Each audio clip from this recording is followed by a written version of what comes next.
Bismillahirrahmanirrahim. Assalamualaikum warahmatullahi wabarakatuh.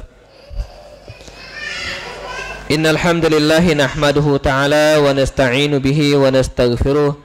Nashhadu an la ilaha illallah wa nashhadu anna Muhammadan abduhu wa rasuluh. Allahumma salli ala hadzal nabiyil karim wa ala alihi wa ashabihi ajma'in. Rabbi shrah li sadri wa yassir li amri wahlul 'uqdatan min lisani yafqahu qawli. Hadirin hadirat ibu-ibu, bapak dan jemaah sekalian rahimakumullah, musalla surau kita ya, Melbourne rahimakumullah yang dimuliakan Allah Subhanahu wa taala.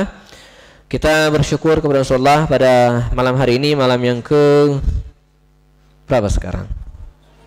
6 atau 7? 7 ya. Nah, malam yang ke 7 ya. Nah, pada malam hari ini kita diberikan kesempatan oleh Allah SWT untuk berkumpul kembali untuk melaksanakan salat tarawih secara berjamaah.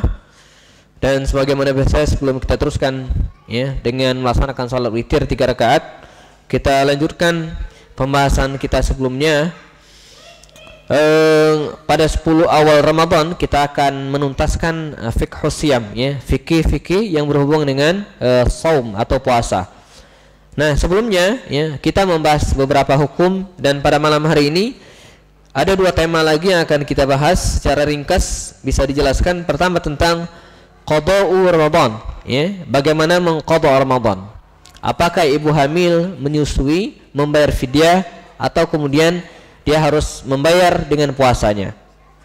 Begitu juga dengan bagaimana orang yang meninggal dunia ya, tapi tetap ada utang puasa ya, apakah dia harus digantikan puasanya oleh walinya ya, oleh orang-orang yang dekat dengannya, atau kemudian tidak ya. Plus ada satu lagi ya, bagaimana hukum bagi beberapa negara ya yang kondisinya tidak normal ya. Jadi saya kira kalau di Australia ya mungkin masih terbilang dianggap normal karena ada malamnya ya. Pada musim panas ya mungkin jam 9 baru maghrib, jam 2 atau jam 3 sudah subuh gitu ya. Nah, ini masih tergolong normal. Nah, di beberapa negara bahkan tidak ada siang sama sekali atau sebaliknya. Kita akan bahas. Baik, qada'u Ramadan ya, mengganti puasa Ramadan.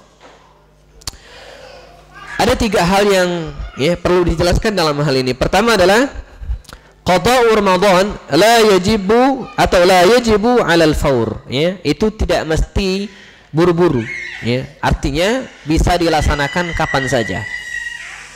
Jadi mengganti puasa ya itu boleh dilakukan kapan saja, tidak mesti di bulan Syawal.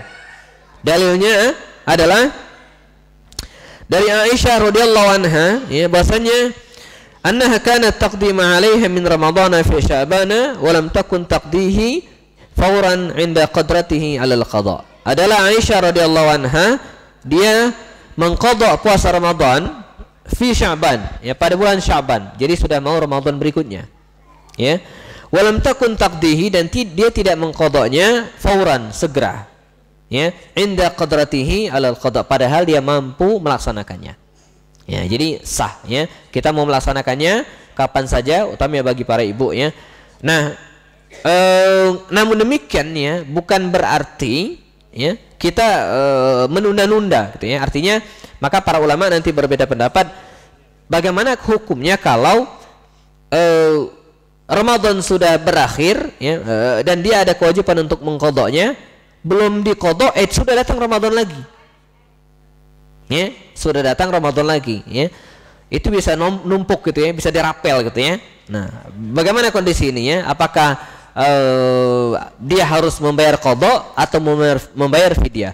Nah, para ulama menjelaskan bahwa jika dia mengakhirkan qadha hatta dakhala Ramadan akhar, sampai kemudian masuk Ramadan berikutnya ya, Ramadan yang lain, sama Ramadan al-hadir, maka dia segera melaksanakan Ramadan yang bersangkutan ya. Summa yaqdi ba'dahu ma'alaihi, lalu mengganti ya Ramadan yang sudah lalu. Jadi tidak ada istilah pemutihan ibu-ibu sekalian ya. Nah, jadi begitu hadir yang lalu sudah enggak ya. Kalaupun ada lagu yang lalu biarlah berlalu. Nah, untuk qadha Ramadan tidak berlaku. Jadi dia tetap ada dan harus diganti pada Ramadan berikutnya.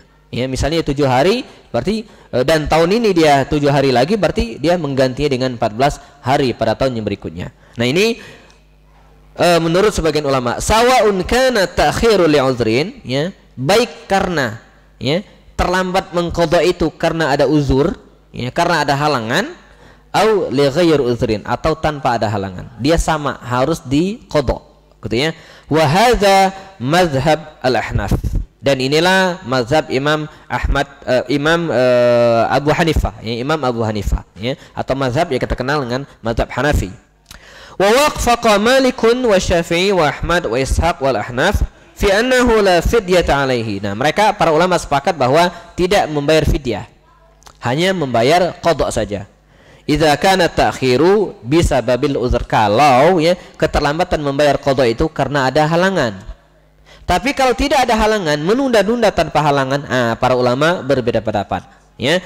Imam misalnya di sini sebutkan mereka berbeda pendapat kalau ya ada tanpa uzur. Jadi dia menunda-nunda saja, nggak ada halangan, ya, nggak ada masalah, lalu dia menunda sampai Ramadan dia masih punya utang. Maka mereka mengatakan faqalu alaihi an yasum Ramadan al-hadir, hendaklah dia berpuasa pada Ramadan yang bersangkutan, thumma yaqdi ma alaihi ba'dahu, lalu membayar hutang yang sudah lalu itu, wa yufdi, lalu membayar fidyah juga, ya, membayar fidyah, ya, amma fatahu an kulli yaumin muddan min at-ta'am, ya, setiap hari membayar 1 mud, atau para ulama mengatakan ta'amu miskin. Ta'amu miskin itu adalah memberi makan orang miskin selama 1 hari, atau sejumlah hari yang dia tidak tidak bisa laksanakan. Ya, jadi bisa disimpulkan sebagian ulama mengatakan bahwa kalau Ramadan berlalu, ya, dan dia masih punya utang, kalau dia tanpa uzur, ya, tidak ada halangan, sengaja menunda-nunda, maka dia harus berpuasa tetapi tetap harus membayar fidyah. Tapi kalau penundaan itu karena ada uzur syar'i, maka dia cukup membayar hutang puasa saja, tidak perlu membayar fidyah. Nah, ini menurut sebagian ulama. Tapi para ulama secara umum sepakat titiknya adalah dia harus tetap membayar qadha-nya. Yang berbeda pendapat itu kalau ada uzur atau tidak. Ya, baik. Nah, dalam hal membayar qadha ini, ibu-ibu dan jemaah sekalian, dibolehkan, selain dibolehkan dilaksanakan kapan saja, selain itu juga, ya, dibolehkan juga mutatabi'at atau ghair mutatabi'at, ya, berturut-turut atau tidak berturut-turut. Nah, jadi boleh dicicil, ya, punya utang 7 hari, hari ini puasa, besok enggak, lusa enggak puasa, dan seterusnya, ya, boleh mutatabi'at, atau sekaligus dibayar 7 hari berturut-turut, boleh, ya. Jadi sangat fleksibel dalam hal ini. Nah, ini tentang qadha Ramadan. Pertanyaan berikutnya, siapakah yang harus membayar qadha dan siapakah yang harus membayar fidyah, gitu ya. Siapakah yang harus membayar qadha dan siapakah yang membayar fidyah? Syekh Yusuf Al-Qardawi dalam kitabnya Fiqhus Shiyam itu memberikan kaidah sederhana begini. Kalau Ramadan itu, ya, atau kalau seseorang ketika tiba bulan Ramadan, ya, tidak bisa melaksanakan puasa Ramadan pada hari-hari Ramadan saja, ya. Jadi ketika kita masuk Ramadan, nah dia tidak bisa berpuasa, ya. Maka dan dia tidak bisa berpuasa itu hanya di bulan Ramadan, di Ramadan lain dia bisa. Ini saya jelaskan rumus saja gitu kan, biar gampang difahami, ya. Kalau didetailkan nanti kita bikin buat detailnya, ya. Kalau seseorang ketika masuk bulan Ramadan, ya, tidak bisa melaksanakan puasa karena uzur, misal safar, dalam perjalanan seperti saya misalnya, atau hamil, ya, mengandung, atau menyusui, atau sakit, ya, dan uzur yang lainnya, dan dia tidak bisa melaksanakannya hanya di bulan Ramadan saja, di bulan yang lain dia bisa, maka dia harus mengqadha. Nah, termasuk hal ini misalnya musafir. Kan dia musafir ketika dalam perjalanan saja, ya. Setelah Ramadan kan dia nggak musafir lagi, berarti dia mengqadha, membayar puasanya. Nah, sakit terbagi 2. Ada orang yang sakitnya terus menerus, ya, tapi ada juga orang yang sakitnya beberapa saat, misalnya 5 hari ketika Ramadan. Kan di luar Ramadan tidak sakit, berarti dia harus membayar qadha, ya, mengqadha puasa, mengganti puasanya. Pertanyaannya, bagaimana dengan ibu hamil dan menyusui? Ya, hukum asalnya ibu hamil dan menyusui itu, ya, dia harus mengqadha puasanya, mengganti puasanya di hari lain. Toh dia hamil kan bulan Ramadan saja, Di bulan lain kan nggak hamil, itu kan? Toh dia menyusui kan di Ramadan saja. Di luar Ramadan bagaimana? Ya, kata Syekh Qardawi, kalau seseorang ya ada ibu di bulan Ramadan dia hamil, di luar Ramadan dia menyusui, nah, kapan mau puasa gitu ya? Habis itu hamil lagi. Kapan dia puasa ya? Maka dalam konteks ini ya dia boleh membayarnya dengan fidyah. Kalau enggak akan puasa. Ya, apalagi dia menganut ajaran 2 anak lebih baik. Terus tuh ya. 2 anak lebih baik gitu ya. Jadi anaknya lebih dari 2 baik Bu ya. Nah, bisa terus menerus. Maka dalam hal ini sebagian ulama mengatakan ya dia harus atau dia boleh membayar fidyah. Nah, semua yang disebutkan tadi itu bersifat rukhsah. Rukhsah itu artinya boleh diambil, boleh juga tidak. Ya, artinya kalau ada seorang ibu hamil, dia kuat fisiknya, dia mau berpuasa, sah puasanya. Boleh, rukhsah. Ya. Orang yang musafir, apalagi safar sekarang, ibu sekalian rahimakumullah, safar sekarang khairu masyaqqah, ya, tidak sulit. Tinggal duduk di pesawat, adem dingin udah nyampe. Ya, apa yang susah? Ya, bandingkan dengan kakek kita dulu ya, atau di zaman Rasul dulu mereka harus naik unta dan seterusnya. Maka kata Yusuf Qardawi dalam fikih Siamnya, hukum musafir puasa itu harus lihat konteksnya. Ya, hukum ya orang yang musafir ketika dia berpuasa aslinya dia mendapatkan rukhsah. Tapi manakah yang lebih baik, orang yang musafir itu berbuka atau ya mempertahankan puasanya? Ya, kata Yusuf Qardawi lagi dia mengatakan kalau perjalanan itu ghairu masyaqqah, tidak sulit, maka sebaiknya dia berpuasa. Tetapi kalau perjalanan itu fihi masyaqqah, ada kesulitan, maka sebaiknya dia membatalkan.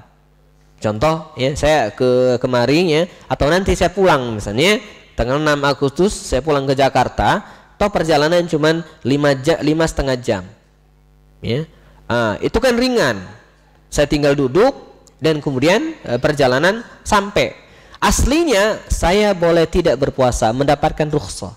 Tapi kata Syekh Yusuf Al-Qardawi, karena perjalanannya ghairu masyaqqah, tidak sulit, ringan, maka sebaiknya dia tetap berpuasa. Tetapi kalau perjalanannya berat, pulang kampung bawa mobil, anaknya 5, panas terik, ban mobil bocor, anaknya nangis semua coba. Kata dalam hal ini kata Qardawi, sebaiknya dia membatalkan puasanya. Ya, kebayang ya, pulang kampung ya, misalnya dari Jakarta pulang ke Malang misalnya bawa mobil sendiri. Ya, anaknya 5 ya, nangis semua. Di tengah jalan pecah ban. Terik. Waduh, ya, ini sebaiknya dia membatalkan puasanya dan berbuka, nanti diqadha. Ya. Nah, berikutnya ada orang yang harus membayar fidyah. Ya, tidak mengqadha. Kalau tadi kan diqadha puasanya. Sekarang yang membayar fidyah, tidak boleh diqadha. Di antaranya adalah syekhun kabir, orang yang sudah tua, ya, nenek-nenek tua. Di mana-mana nenek-nenek tua ya, nggak ada yang muda ya, orang tua ya. Nah dia kan sudah jompo ya. Saya punya mbak apa ya dia ibunya nenek apa tuh? Buyut ya, bahasanya Pak Lugas buyut ya. Buyut saya dulu ketika dia meninggal dunia ya, itu 125 tahun. Ya, jadi sudah seperti bayi. Ya, dia tidur dikasih makan di tempat ya. Maaf, buang air kecil di situ ya. Seperti bayi, 125 tahun usianya. Sudah tua renta. Nah, dalam hal ini dia boleh tidak berpuasa. Ya, sebagai gantinya dia membayar fidyah. Ya, fidyah itu ta'amu miskin, memberi makan fakir miskin sejumlah hari yang dia tinggalkan. Ya, otomatis sejumlah 30 hari. Nah, teknis pembayarannya tinggal pilih, ada 2, bisa sekaligus, bisa juga satu-satu. Maksudnya misal seorang tua renta tidak bisa berpuasa selama 29 hari misalnya, seperti Ramadan ini kita kemungkinan melaksanakan 29 hari. Nah 29 hari itu boleh dia bayar dengan cara memberi satu orang miskin selama 29 hari. Jadi ada satu orang miskin selama 29 hari dia traktir makan setiap hari selama 29 hari, atau ya dikumpulkan 29 orang anak fakir, orang miskin, dia kumpulkan 29 orang, satu hari dia traktir. Boleh.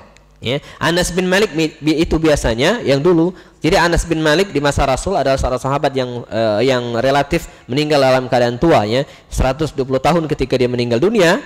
itu beberapa Ramadan Anas bin Malik itu ya tidak kuat lagi berpuasa karena sudah tua. Nah, dia mengumpulkan anak-anak fakir miskin 30 orang, dia traktir makan sehari.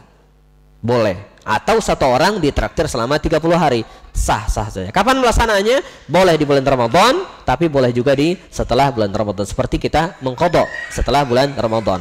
Nah, ini disebut dengan syaikhun kabir, orang yang sudah tua ya, cara menyelesaikan qadanya. Atau ibu sekalian, orang yang sakitnya terus menerus ya, sakit yang disebut dengan la yurja syifa'uhu ya, yang susah diharapkan kesembuhannya, entah kapan sembuhnya gitu kan, sakit terus menerus, maka hukumnya sama dengan orang yang sudah tua tadi, dia membayar fidyah ya. Ada satu pendapat lagi mengatakan ya, seperti Imam Syafi'i itu mengatakan khusus bagi ibu yang hamil atau ibu yang menyusui ya, kalau dia ketakutan, kekhawatirannya itu karena dirinya dan kemudian anaknya, maka kata Imam Syafi'i dia harus berpuasa dan juga membayar fidyah. Ini menurut Imam Syafi'i. Tapi menurut yang lain dia cukup ya memilih salah satu saja, membayar fidyah atau mengqadha ibadah puasanya ya. Terakhir, poin terakhir sekalian rahimakumullah, tentang puasa ya, at-taqdir fil bilad allati yatulu naharuha wa yuqassiru lailuha. Perkiraan beberapa negara yang harinya itu panjang sekali ya, dan malamnya itu nyaris dan sangat pendek. Nah, jadi bagaimana hukum ini biasanya di negara-negara yang terletak di wilayah kutub biasanya kan, yang hampir tidak melihat matahari, atau sebaliknya sepanjang hari dia melihat matahari terus gak ada malamnya. Ikhtalafal fuqaha fi taqdir ya, para ulama berbeda pendapat tentang menyikapi hal ini. Ada dua pendapat. Yang pertama adalah yakunu taqdiru 'alal bilad al-mu'tadilah allati waqa'a fiha tasyri'. Ya. Ada ulama yang mengatakan bahwa hukumnya ya mengikuti negara-negara yang al-mu'tadilah yang menjadi patokan ya, allati waqa'a fiha tasyri', yang di mana syariat itu turun. Ka Makkah wal Madinah, seperti Makkah dan Madinah. Jadi dia ngikut waktu Makkah dan Madinah. Ini satu pendapat. Waqilah, dan pendapat lain mengatakan dia mengikut ala aqrab bilad mu'tadila ilaihim. Dia mengikuti negeri yang paling dekat, negeri yang normal yang paling dekat dari negara dia tinggal. Ya. Nah, para ulama ya cenderung pada pendapat yang kedua ini. Dia mengikuti ya negara normal yang paling dekat dengan negara yang tidak normal tadi. Ya, karena itu Ibu dan Saudara, syariat Islam atau ajaran Islam sebenarnya sudah sangat detail dijelaskan, termasuk hal-hal yang demikian ya. Walaupun demikian ada hal-hal yang pengecualian, misalnya yang mungkin relatif sangat jarang terjadi gitu ya. Saya ingat ada seorang dulu Dr. Salim Segaf Al-Jufri, itu salah seorang dosen saya dulu di Ma'had Lipia Jakarta. Ada pertanyaan unik ini sebagai penutup, mungkin dalam sebuah ya, ceramahnya ya, dia salah seorang peserta itu bertanya begini. Ya, Ustadz, bagaimana ya hukum atau bagaimana kita melaksanakan sholat ya, mengetahui waktu sholat tiba ketika kita berada di bulan ya. Jadi bagaimana kita mengetahui waktu sholat kalau kita berada di bulan? Ini pertanyaan mengada-ada ya. Untung dokter ini ya, sekarang dia Mensos ya, Menteri Sosial Indonesia, Dr. Salim Segaf Al-Jufri, dia menjawab. Ya, kebetulan dokter syariah. Dia katakan gini, nanti kalau Anda sudah di bulan, SMS saya. Nanti saya jawab, sekarang sudah masuk waktu zuhur katanya kan. Artinya pertanyaan yang tidak perlu ya, dan mengada-ada ya. Adapun yang sudah ada, maka sudah ada jawabannya dalam syariat kita. Ibu-ibu dan jamaah sekalian ya, ini yang bisa dijelaskan hal-hal yang berhubungan dengan qadha Ramadan. Satu lagi saya lupa. Bagaimana kalau orang yang meninggal dunia lalu dia punya utang puasa? Ya, punya utang puasa. Ajma'al ulama, para ulama sepakat ala anna man mata, bahwa ya orang yang meninggal dunia wa alaihi fawaitu minas shalah, sementara dia tidak melaksanakan salat, ada utang salat, fa inna waliyahu la yusalli alaihi, itu tidak diganti salatnya. Ya, kalau salat. Nah, bagaimana dengan puasa?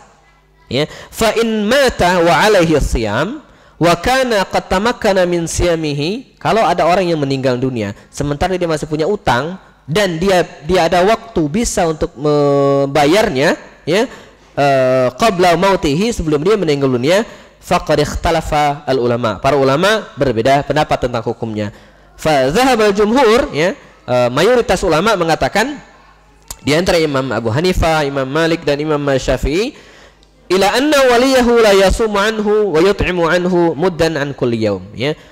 Kalau ada saudaranya meninggal dunia sementara dia masih punya utang, maka walinya, ya, yang dimaksud dengan walinya adalah kerabat yang paling dekat, ya, yang harus dia tidak berpuasa tetapi yut'imu anhu muddan, tetapi menggantinya dengan fidyah, ya, harus diganti dengan fidyah dengan syarat dia sebenarnya bisa melaksanakannya, ya, walaupun tetapi dia tidak laksanakan, maka keluarganya atau walinya yang akan menyelesaikannya, gitu ya.